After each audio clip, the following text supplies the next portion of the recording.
हमारी दुनिया बिल्कुल अलग थी। तब इस धरती पर क्या हो रहा था? कल्पना कीजिए एक ऐसी दुनिया की जहां शहरों का शोर नहीं बल्कि नदियों की कलकल, हवा की सरसराहट और जंगली जानवरों की आवाजें गूंजती थीं। ये वो समय था जब इंसान प्रकृति के साथ एक गहरा रिश्ता साझा करता था और हर उगता सूरज अस्तित्व की एक नई चुनौती और अवसर लेकर आता था। उस समय न तो मोबाइल फोन की घंटी बजती थी, न इंटरनेट का जाल था और न ही आज की कोई आधुनिक तकनीक मौजूद थी। लेकिन ठीक इसी दौर में इंसानियत एक बहुत बड़ी छलांग लगा रही थी। हजारों सालों की घुमंतू जिंदगी को पीछे छोड़कर हमारे पूर्वजों ने एक जगह बसना सीख लिया था। उन्होंने खेती की शुरुआत की और पहले गांवों की नींव रखी। यह नवपाषाण क्रांति थी जिसने हमारी कहानी को हमेशा के लिए बदल दिया। आज हम आपको इतिहास के इसी रोमांचक मोड़ पर ले चलते हैं, 6000 ईसा पूर्व से 500 ईसा पूर्व के बीच। ये वो दौर था जब मेसोपोटामिया में मिट्टी के बर्तन बनाने की कला विकसित हो रही थी। नील नदी के किनारे कृषि समुदाय बस रहे थे और चीन की पीली नदी घाटी में भी सभ्यता की पहली किरणें फूट रही थीं। और इन वैश्विक परिवर्तनों के बीच भारतीय उपमहाद्वीप भी खामोश नहीं था। यहाँ सिंधु और दूसरी नदियों से सिंचित उपजाऊ मैदानों में एक नई संस्कृति धीरे धीरे आकार ले रही थी। यह वो जमीन थी जहाँ मेहरगढ़ जैसे दुनिया के सबसे पुराने गांवों में से एक फल फूल रहा था। यह भारत के गौरवशाली इतिहास का शुरुआती अध्याय था, एक ऐसी कहानी जो आगे चलकर दुनिया को चकित करने वाली थी। चलिए समय में 8000 साल पीछे चलते हैं, 6000 ईसा पूर्व की दुनिया में। यह न्योलिथिक युग यानी नए पाषाण काल का दौर था। हिमयुग की ठंडक खत्म हो रही थी और गर्म होते मौसम ने इंसानी कहानी की सबसे बड़ी क्रांति, कृषि क्रांति को जन्म दिया। यह सिर्फ खेती नहीं बल्कि इंसान के जीने के तरीके में एक बुनियादी बदलाव था। हजारों साल के शिकारी संग्राहक जीवन को छोड़कर इंसान अब एक जगह बसना सीख रहा था।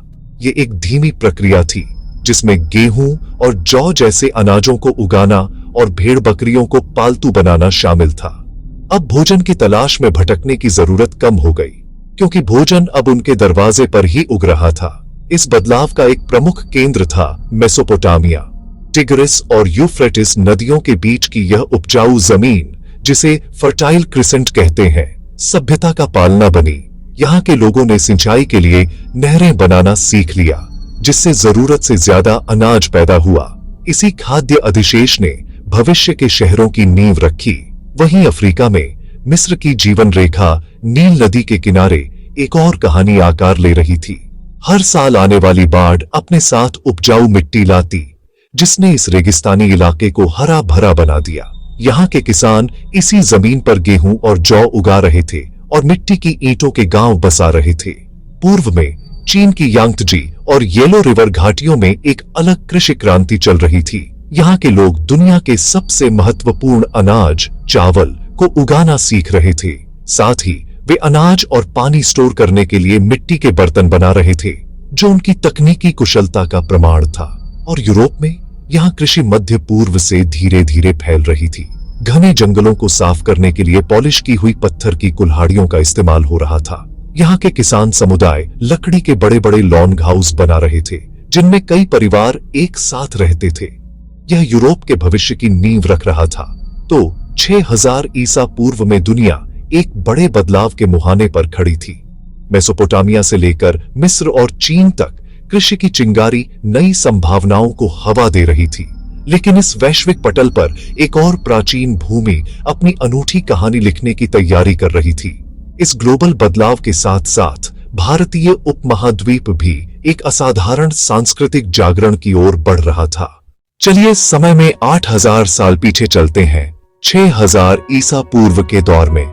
यह वो समय था जब दुनिया भर में इंसान एक बहुत बड़ा बदलाव ला रहा था। शिकारी और संग्राहक जीवन शैली को छोड़ ढाटकर वह जमीन से जुद्धना और बस्तियां बसाना सीख रहा था। इसी महान क्रांति, जिसे नवपाषाण क्रांति कहते हैं, की एक महत्वपूर्ण कहानी भारतीय उपमहाद्वीप में लिखी जा रही थी। इस कहानी का सबसे पहला और स्पष्ट प्रमाण हमें मिलता है मेहरगढ़ से। ये पुरातात्विक स्थल आज के पाकिस्तान के बलूचिस्तान प्रांत में बोलन दर्रे के पास स्थित है। ये कोई साधारण जगह नहीं है, बल्कि यह दक्षिण एशिया में कृषि और मानव बस्तियों के सबसे पुराने ज्ञात प्रमाणों में से एक है। इसकी खोज ने भारतीय उपमहाद्वीप के इतिहास को हजारों साल और पीछे धकेल दिया। मेहरगढ़ हमें उस अद्भुत परिवर्तन को दिखाता है जब इंसानों ने घूमना फिरना छोड़कर एक जगह टिक कर रहना शुरू किया।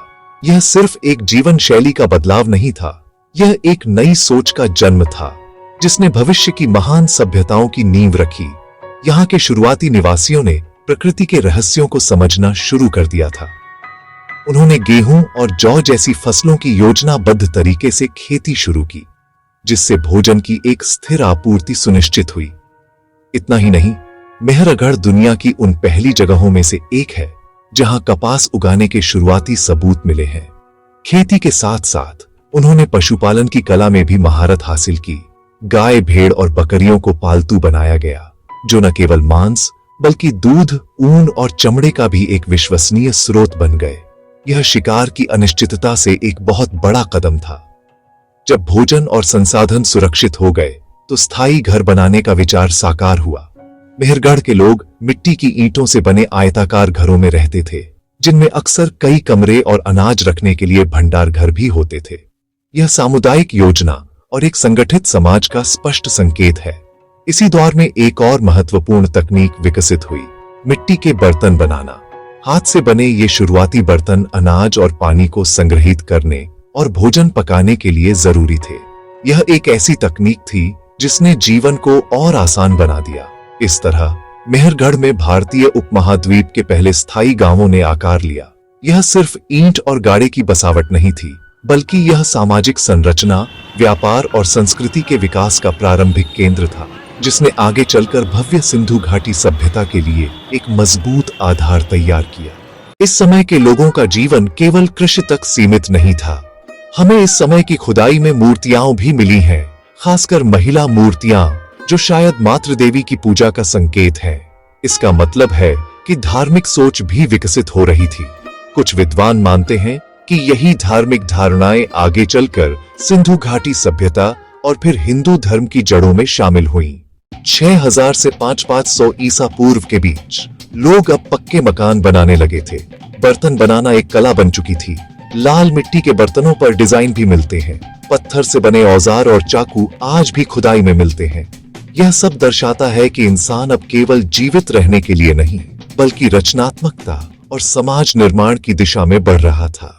इस दौर में जलवायु भी इंसान के जीवन को प्रभावित कर रही थी। धीरे धीरे मौसम स्थिर हो रहा था, जिससे खेती आसान हुई। नदियों के किनारे बसावटें बढ़ी, जैसे कि सरस्वती और सिंधु नदी के किनारे।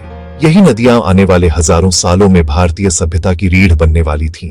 500 ईसा पूर्व के बाद भारत में धीरे धीरे गांव बड़े होते गए, व्यापार की शुरुआत हुई और समाज में नई संरचनाएं बनने लगी। यही नींव बनी सिंधु घाटी सभ्यता की, जो आने वाले समय में दुनिया की सबसे विकसित सभ्यताओं में गिनी जाएगी। तो दोस्तों, ये था 6000 से 5500 ईसा पूर्व का भारत और दुनिया का एक ऐतिहासिक सफर।